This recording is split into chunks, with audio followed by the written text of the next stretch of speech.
নমস্কাৰ বন্ধুসকল, বিপ্লৱ D entertainment YouTube চেনেললৈ আপোনালোকক পুনৰবাৰ স্বাগতম জনালোঁ। আজি এটা ইম্পৰ্টেণ্ট অনুপাতৰ অংক লৈ আহিছোঁ। SSC GD 2024 2 ফেব্ৰুৱাৰী ফাৰ্ষ্ট শিফ্টত আহিছে এইটো প্ৰশ্ন। এখন বিদ্যালয়ত মুঠ 560 গৰাকী শিক্ষাৰ্থী আছে। ছাত্ৰ আৰু ছাত্ৰীৰ অনুপাত হৈছে 13:15।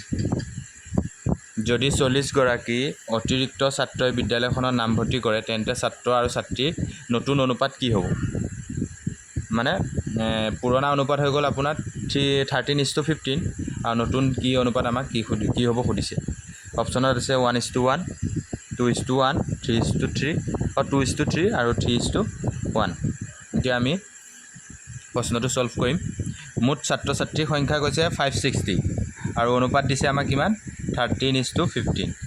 এতিয়া আমি কি কৰিম? 13 আৰু 15ক আমি প্লাছ কৰিম।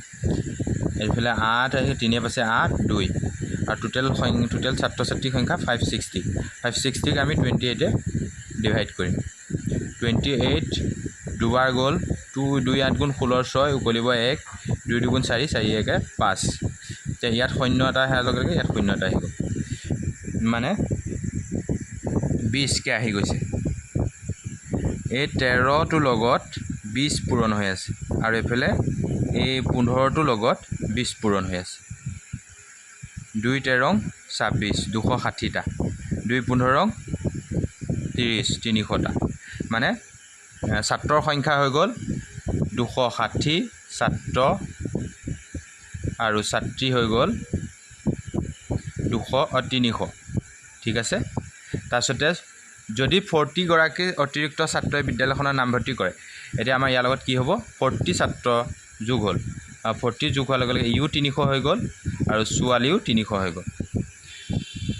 এতিয়া ছোৱালী আৰু ল'ৰা যেতিয়া 300 হৈ গ'ল, ইয়াক অনুপাতত যাবলৈ হ'লে 3 ইও কাট খাই যাব, 3 পূৰণ 100, 300, ইও 1 হৈ গ'ল, ইও 1 হৈ গ'ল, 1:1।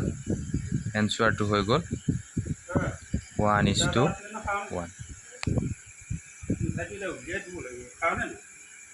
হৈ গ'ল।